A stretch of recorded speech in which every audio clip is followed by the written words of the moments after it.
হরিদাস যেদিন দেহ রক্ষা করেন, ওই দিন মহাপ্রভু হরিদাসের তনুপ্রভু কোলেতে উঠাইয়া অঙ্গনে নাচেন প্রভু প্রেমাবিষ্ট হইয়া। হরিদাস যেদিন প্রভুর চরণ কমল চরণ বুকে ধারণ করলেন, নয়ন ভৃঙ্গ দিয়ে প্রভুর কমল বদন দর্শন করলেন, জিহ্বায় শ্রীকৃষ্ণ চৈতন্য উচ্চারণ করতে করতে নামের সহিত প্রাণ উৎক্রমণ করলেন, সেই দিন মহাপ্রভু হরিদাসের নিথর দেহটা বুকে নিয়ে আর তিনি বারবার চুম্বন করছেন, বললেন হরিদাস আমার, হরিদাস আমার, এই হরিদাসের ভাগ আমি কাউকে দেব না। অঙ্গনে নাচেন প্রভু প্রেমাবিষ্ট হইয়া, প্রেমের আবশে প্রভু চুম্বন করছেন, নৃত্য করছেন। আজ কি বলছেন জানেন? কাঁদতে কাঁদতে হরিদাস বললেন, হরিদাসকে বলছেন মহাপ্রভু আজ বাধা দেবে না, আজকে পিছিয়ে যাবে না হরিদাস।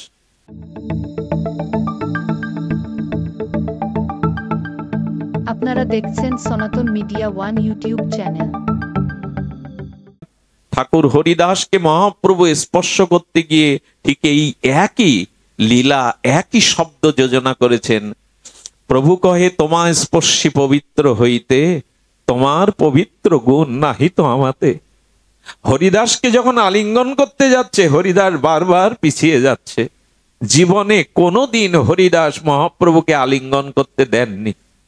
জীবনে যতবার প্রভু তাকে বক্ষে আলিঙ্গনবদ্ধ হওয়ার জন্য এগিয়েছেন, তত পামর বলে, নিচু বলে, অধম বলে পিছিয়ে গেছেন।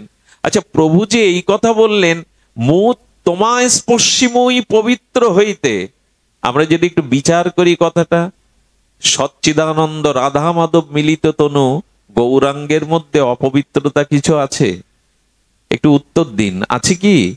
শ্রীকৃষ্ণ চৈতন্য মহাপ্রভু যিনি রাধা কৃষ্ণ মিলিত তনু, তার মধ্যে অপবিত্র কিছু আছে? তো প্রভু কেন নিজ মুখে এই কথা বলছেন, তোমায় স্পর্শীময়ী পবিত্র হইতে? তার মানে আমার ভিতরে অপবিত্রতা আছে, আমি তোমাকে স্পর্শ করছি পবিত্র হব বলে। প্রভু একটু ভেবে কথা বলো। আমরা যদি তোমার কাছে জানতে চাই তোমার মধ্যে হেয় কি আছে, অপবিত্রতা কি আছে, প্রভু তার উত্তর দিয়েছেন। ওই কথাটা এই কথার সামঞ্জস্য। প্রভু বলছেন, হরিদাস আমার সুখের জন্য, হরিনামের জন্য তুমি কোনোদিন ঘর বাঁধনি। সেই শিশুকালে পিতামাতা হারিয়ে তুমি লোকের দুয়ারে দুমুটো পচাবাসী অন্নের জন্য গাভী রেখে, মেষ রেখে বেড়াতে, আর ওই মেষগুলো, গাভীগুলো লোকের ফসল ক্ষতি করলে তোমাকে ধরে তারা পেটাতো। পিতাহীন, মাতাহীন, আশ্রয়হীন এমনি করে কষ্ট পেয়েছো তুমি। যেবে ভাগবতে গিয়ে বসলেন একদিন, ভাগবতে গিয়ে শুনছেন, পাঠক বলছেন যার কেহ নাই তুমি আছো তার। এই মন্ত্র শুনে হরিদাস সেদিন ত্যাগ করে বেনাপোল জঙ্গলে গিয়ে ভজন শুরু করেছিল, যার কেহ নাই তুমি তো তার আছো। সারাটা জীবন সে কখনো কুঠির বাঁধেনি।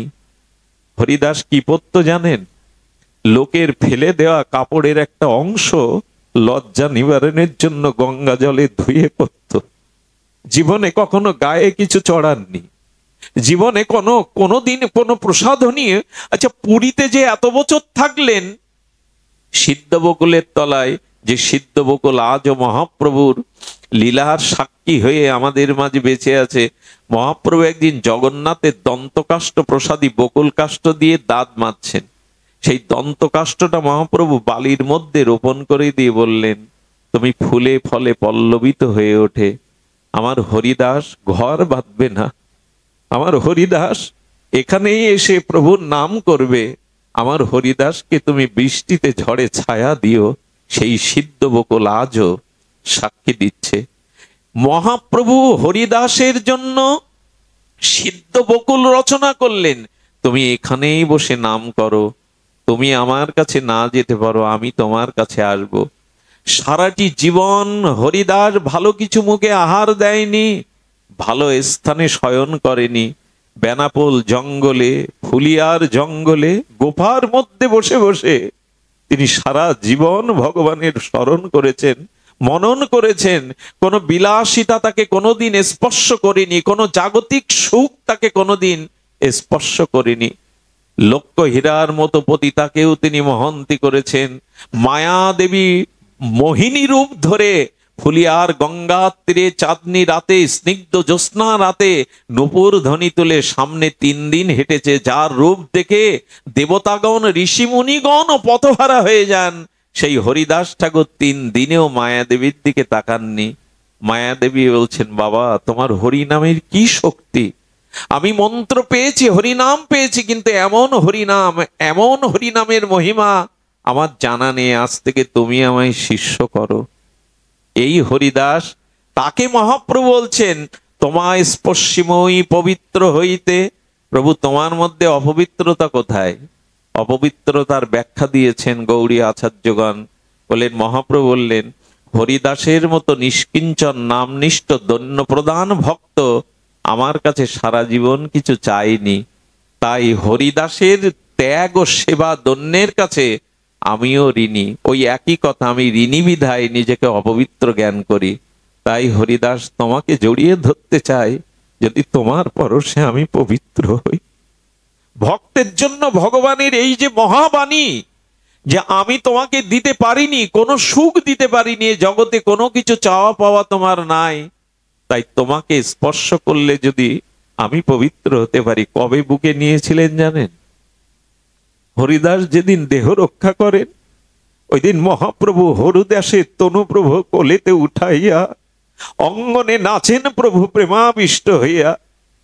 হরিদাস যেদিন প্রভুর চরণ, কমল চরণ বুকে ধারণ করলেন, নয়ন ভৃঙ্গ দিয়ে প্রভুর কমল বদন দর্শন করলেন, জিহ্বায় শ্রীকৃষ্ণ চৈতন্য উচ্চারণ করতে করতে নামের সহিত প্রাণ উৎক্রমণ করলেন, সেই দিন মহাপ্রভু হরিদাসের নিথর দেহটা বুকে নিয়ে আর তিনি বারবার চুম্বন করছেন, বললেন, হরিদাস আমার, হরিদাস আমার। এই হরিদাসের ভাগ আমি কাউকে দেব না। অঙ্গনে নাচেন প্রভু প্রেমাবিষ্ট হইয়া, প্রেমের আবশে প্রভু চুম্বন করছেন, নৃত্য করছেন।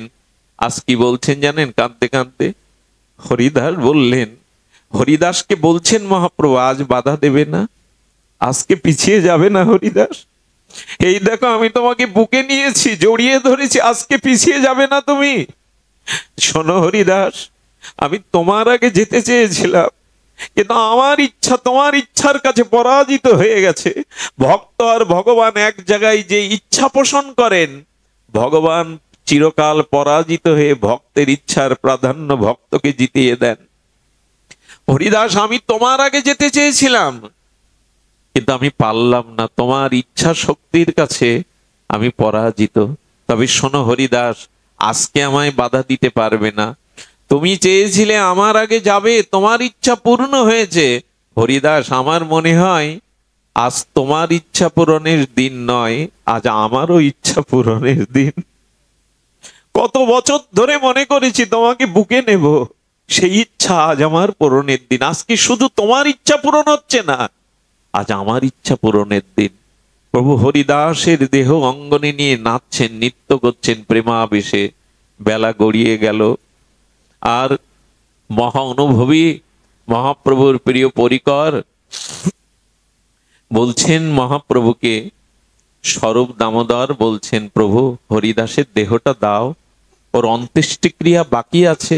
এইভাবে তুমি তো যা দেহ নিয়ে যদি জড়িয়ে রাখো, মৃত ব্যক্তিকে দেখলে মনে হয় স্নান করে, মরা দেখতে গিয়েছিলাম এই উপাধি দেয়, স্নান না করে ঘরে ওঠে না। আর প্রভু বুকে নিয়ে চুম্বন করছেন, জড়িয়ে ধরছেন। ভক্ত ভগবানের কাছে কত প্রিয়। হরিদাসের সেই নিতর দেহটাকে প্রভু ছাড়ছেন না। স্বরূপ দামোদর নিলেন, প্রভু অগ্রে সংকীর্তন করতে করতে যখন হরিদাসের দেহটা তুলবে, আকস্মিক যে ঘটনা ঘটল।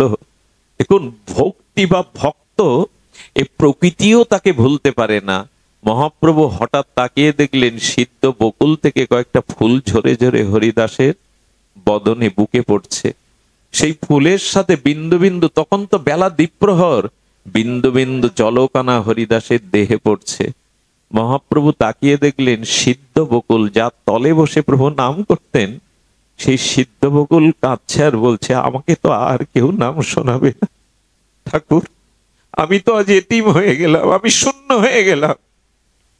বৃক্ষ কাঁদছে হরিদাসের জন্য, কে আমাকে আর নাম শোনাবে, কে তোমার এই মধুময় হরিনাম শোনাবে? উচ্চেশ্বরে কীর্তন হলে, পাঠ হলে এই বৃক্ষগুলো শোনে, ওরা উদ্ধারের জন্য। কারণ জগদীশচন্দ্র বসু প্রমাণ করে গেছেন গাছেরও অনুভূতি আছে, শ্রবণ শক্তি আছে। গাছ এই হরি কথা শোনে। এখানে শুধু মানুষ বা ভক্তরা শুনছে না, নরনারী নয়, বৃক্ষগুলোও ধন্য হচ্ছে। ওগো কৃষ্ণ কথা থামিও না, নাম থামিও না। ওই নামে হরিদাসকে মহাপ্রভু এ প্রশ্নও করেছিলেন, তুমি বলছো জগৎ উদ্ধার হবে হরি নামে, বৃক্ষলতাগুলো কি করে উদ্ধার হবে? বলে জঙ্গলের মধ্যে গিয়ে একবার হরে কৃষ্ণ জোরে বলুন, দেখবেন ওই শব্দটা তরঙ্গ আকারে গিয়ে গাছের গায়ে ধাক্কা খেয়ে আবার দ্বিতীয় বিপরীত থেকে শব্দ আসছে কৃষ্ণ কৃষ্ণ কৃষ্ণ। বলে প্রভু ওই দেখো, হরে কৃষ্ণ নাম আমরা নিলাম, ওটা গাছের কাছে চলে গেল, গাছ শুনে আবার ফিরিয়ে দিচ্ছে। হ্যাঁ, একটা শব্দের ভাইব্রেশন আসে না, রিসাউন্ড আসে না, কৃষ্ণ কৃষ্ণ। বলে প্রভু যারা নাম নেয় উল্টে নাম আবার ফিরিয়ে দেয়, তারা তো উদ্ধার হবে। অবাক হলেন মহাপ্রভু হরিদাসের অনুভূতি দেখে। এই জন্য সিদ্ধ বকুলও সিদ্ধ হয়ে গেছে। উড়িষ্যায় এত বড় ঝড় হয়ে গেল, 5 তলা চিলেকোটা ধসে পড়লো, সিদ্ধ বকুলটা আজও সিদ্ধ বকুল আছে, তো মহাপ্রভুর হাতে লাগানো। আজও বুঝি হরিদাসকে ছায়া দিচ্ছে। আর বললেন প্রভু তোমার বিদায় বেলা, চোখের জল আর ফুল ছাড়া দেওয়ার কিছু নেই। এই হরিদাসের দেহটা পুরী সমুদ্র তীরে যখন রাখলেন, সেদিন সমুদ্র বিহ্বল হয়ে গেলেন। সমুদ্র যেন হা হা শাসা রবে তার তরঙ্গ এনে হরিদাসের চরণ ধুয়ে দিচ্ছে আর পিছিয়ে যাচ্ছে, বলছে ঠাকুর তোমার নাম আজ থেকে আমিও বঞ্চিত হলাম। হরিদাসের দেহটা যখন পুরীর সমুদ্রে প্রভু স্নান করাচ্ছেন, অভিষেক করছেন, তখন বলছে ভক্তগণ যদি কৃষ্ণ প্রেম পেতে চাও, কৃষ্ণ প্রাপ্তি পেতে চাও, হরিদাসের পাদুদক পান করো। মৃত মানুষের চরণের জল কেউ পান করে? হরিদাসের দেহ মৃত রক্ত মাংসের নয়, ভজন করতে করতে চিন্ময় দশা প্রাপ্ত হয়ে গেছে। তাই বললেন হরিদাসের পাদদক পান করলে অচিরেই তার কৃষ্ণ প্রাপ্তি, কৃষ্ণ ভক্তি হবে। সমুদ্রকে বললেন সমুদ্র তুমি তীর্থ ছিলে, আজ মহাতীর্থে রূপান্তরিত হলে। ঠাকুর হরিদাসের অভিষেক, তার চরণ অভিষেক তোমার জলে হলো। এই হলো ভক্ত। প্রভু যাকে আলিঙ্গন করছেন, প্রভু যাকে পবিত্র হওয়ার কথা বলছেন, এই হলো নিষ্কিঞ্চন প্রেমিক অহৈতুক ভক্তির মহিমা। তাই আসুন আমরা উপশাখার পথে যেন না যাই, অনেক বিলম্ব হয়ে যাবে, অনেক পিছিয়ে যাবে। ধন জন পুত্র পরিজন বাসনা কামনা বুকে নিয়ে যেন ভজন পথে না যায়, ভজন পথে যেন যায় সেবার ভাব নিয়ে। কিছুই চাই না, তোমার সেবা ভিন্ন, তোমার আনন্দ ভিন্ন, কিছুই চাই না। এই সেবা ভাব নিয়ে যদি এই পথে যেতে পারেন, উপশাখাকে উপড়ে ফেলে যদি প্রকৃত মূল শাখাতে বিচরণ করতে পারেন, তবে অচিরেই ভগবত প্রেম প্রাপ্তি হবেই হবে, আর নয়। আপনাদের অত্যাচার করাটা উচিত নয়। এত গভীর রাত্রে দূর দূরান্ত থেকে এসেছেন, আমাদের ঢাকা থেকে ডাক্তারবাবু চলে এসেছেন কত দূর থেকে, এবং আমার এলাকার অনেক ভক্ত আজ এসেছেন, জানি না দাদাজিরা এসেছেন কখন। তো আপনাদের এই অনুষ্ঠানে সার্থক করার জন্য যার ভিতরে একটা ব্যাকুলতা ছিল, আমাদের মা বাবার উপলক্ষে আমাদের সুশান্ত সাহা, কালীপদ সাহা, দিলীপ সাহা এবং কার্তিক সাহা, ইনারা যেভাবে ব্যাকুলতা নিয়ে সমস্ত ভক্তদেরকে আহ্বান করেছেন, তাদের অনুরাগ, তাদের দৈন্য, তাদের প্রীতিমাকা আহ্বানে যে সাড়া দিয়েছেন, ধন্য তারা ভ্রাতাগণ যারা পিতামাতার উদ্দেশ্যে এই অনুষ্ঠানের আয়োজন করে আপনাদের মতো ভক্তের চরণ ধুলি পড়েছেন। যেখানে আপনাদের মতো ভক্তদের শোভাগমন হয়, যেখানে আপনাদের মতো ভক্তের সান্নিধ্য চরণ ধুলি পড়ে, সেখানে ওনার পিতামাতা না, ওনার 21 কুল পর্যন্ত গোবিন্দ উদ্ধার করে নেবেন, 21 কুল পর্যন্ত গোবিন্দ কল্যাণ করবেন। সুধীজন আমার শুভঙ্করও এসছে, ও কত দূর থেকে এসছে সংকীর্তনের জন্য, দাদারাও এসছেন। আমরা সংকীর্তন রস আস্বাদন করব। আমার আসবার বিলম্বের কারণ আমার গাড়ির টায়ারটা পাঞ্চার হয়ে গেল, সেখানে বহু সময় অতিবাহিত হয়, একটু কষ্ট দিয়েছি। যারা সংকীর্তন রস আস্বাদন করতে চান, আমাদের অদ্বৈতে এসছে, নিতাই এসছে, আমরা সকলে মিলে একটু রাধা নাম আস্বাদন করি। আজ হরি কথার এখানেই পূর্ণ বিশ্রাম। শ্রী গুরু প্রেমানন্দে।